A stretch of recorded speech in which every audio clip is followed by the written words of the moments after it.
बिस्मिल्लाहिर्रहमानिर्रहीम। कुल हुवल्लाहु अहद अल्लाहु समद लम यलिद वलम यूलद वलम यकुल लहू कुफुवन अहद। मैं सबसे पहले तो आप सबका शुक्रगुजार हूँ कि हिस्ब मामूल बजट के अगले दिन जो हम एक पोस्ट बजट प्रेस कॉन्फ्रेंस करते हैं उसमें आप सब तशरीफ़ लाए हैं। मैं बजट के हवाले से जो ब्रीफ करना है उससे पहले मैं चाहता हूँ कि मैं जो कल से परसों रात से परसों और कल के दरमियान वाली रात में जो टेररिस्ट स्टेट है इसराइल, उसने अपना एक स्टेट टेररिज्म फैलाया और हमारे पड़ोसी मुल्क, हमारे मुसलमान भाइयों और बहनों का मुल्क ईरान, उसके ऊपर खुली दहशतगर्दी की है। उसकी सख्ती से मजम्मत करता हूँ। कल असेंबली में भी सिंध असेंबली ने इस सिलसिले में एक करारदाद मंजूर की थी। हालांकि कल बजट सेशन था और जब कुछ मेंबरान ने इजलास के शुरू में ये बात उठाई तो मैंने कहा कि जी हाँ, ये बिल्कुल ज़रूरी है और हम इसको इस तरीके से करते हैं कि हम कानून की पासदारी करते हुए, लेकिन हमारे कानून में लिखा है कि जिस दिन बजट स्पीच होती है उस दिन कोई और कार्रवाई नहीं होनी होती। हमने कहा हम इजलास अजर्न कर देंगे और इमीडिएटली बुला के और हम इस पर बहस करेंगे। जैसे इजलास ख़त्म हुआ हमने अजर्न किया, दोबारा बुलाया। मुझे अफसोस है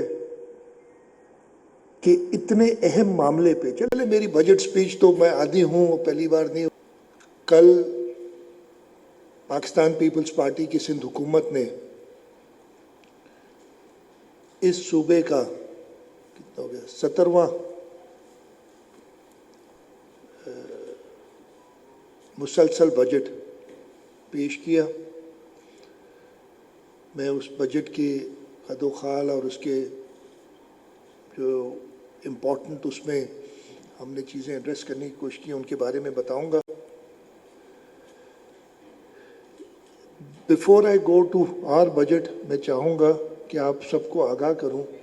आपको पता है, आप सारे ख़ास तौर पर जो सहाफ़ी इधर हैं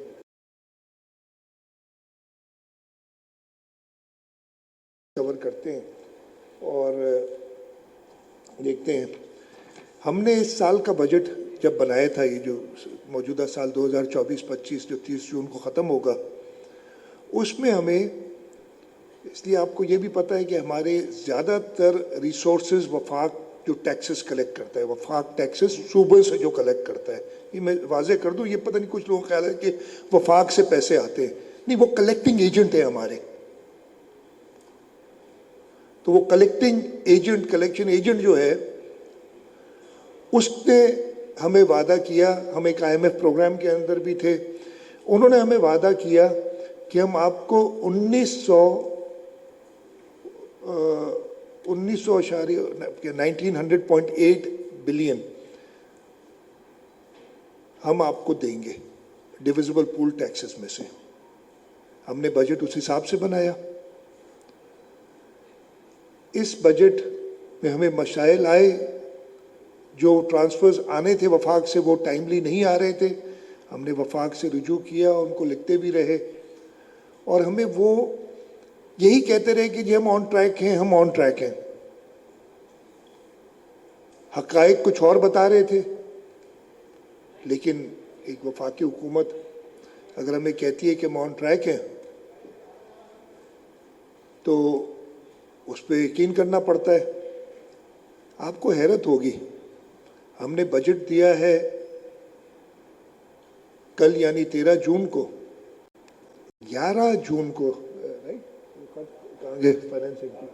12, ओके, मैं 11 भी जल्दी बता रहा था, 12 जून को एक ख़त आता है हमारे पास, वो मौजूद है, अगर आप कहेंगे तो दिखा दूंगा सबको, कि नहीं अब हम आपको 1901 अरब तकरीबन जो है वो नहीं देंगे, हम आपको अब 1796.1 अरब देंगे, यानी 105 अरब रुपए उन्होंने कहा है कि हम आपको कम देंगे, बजट पेश होने से एक दिन पहले। ये हमें इन्फॉर्म करते, जबकि हम इन्हें कहते रहे कि जी आप हमें बता दें, जब तक आप हमें इन्फॉर्म नहीं करेंगे हम तो वही 1900 अरब रुपए का सोच के हम अपना बजट और एक्सपेंडिचर कर रहे हैं। और आज तक यानी 11 महीने गुजर गए हैं, 1478.5 अरब रुपए डिविजिबल पूल से हमारे पास आए हैं। इसका मतलब ये है कि अगर जो उनका ओरिजिनल हमें कमिटमेंट थी उससे अभी भी 317.6 अरब रुपए, सॉरी, जो ओरिजिनल कमिटमेंट थी उससे अभी भी 422.3 अरब रुपए कब मिले हैं हमें। और अगर उन्होंने अपना वादा पूरा करना है तो हमें 422.3 अरब रुपए जून के महीने में आने चाहिए। और जो उन्होंने एक अचानक बॉम्बशेल गिराया और नया खत लिख दिया 12 जून को, उसके हवाले से उसके हिसाब से अभी भी 317.6 अरब रहते हैं। मैंने आपको शुरू में बताया था हम एक IMF प्रोग्राम के अंडर हैं। IMF प्रोग्राम में और काफ़ी सारी शराइत है। एक शर्त ये है कि सूबे अपना प्राइमरी सरप्लस रखेंगे। उसकी वजह क्या है मैं आपको बता देता हूँ। हमारे पास पैसे जो NFC से आ जाते हैं, कहते नहीं भाई इतने पैसे आपने बचा के रखने, खर्च नहीं करने, यानी आपके अकाउंट में रहेंगे लेकिन आप इसको इस्तेमाल नहीं कर सकते, आपको इस पे कोई फायदा नहीं होगा। यानी वो स्टेट बैंक तो अपना फायदा बनाती है ना, वो तकरीबन 2 ट्रिलियन रुपए, इफ आई रिमेंबर करेक्टली, वो अपनी स्टेट बैंक का मुनाफा जो है वो वफाक को जाता है, वो इन्हीं पैसों में से जाता है जो हमारे भी पड़े हैं, बाकी सूबों के भी पड़े होंगे। तो हमने वो 299 अरब रुपए का सरप्लस दिखाना था और रखना था। और जैसे मैं आपको बता रहा हूं कि 104 अरब तो उन्होंने वैसे ही काट दिए हैं कि नहीं, 104 तो सिर्फ डिविडेंड पूल के हैं। अगर इसके साथ अगर वो आप लगाएंगे जो हमें OZT शेयर में मिलता है 4-4.5 अरब रुपए तकरीबन, उसके 47-43 4 अरब के करीब उसके भी हैं जो हमें नहीं मिलेंगे, जो वो तो कह चुके हैं कि नहीं मिलेंगे। 12 जून को बताया हमें, मतलब पूरा साल गुजर गया, 12 जून को बताते कि ये होगा। तो मैं वफाक से सिर्फ ये कहना चाहता हूँ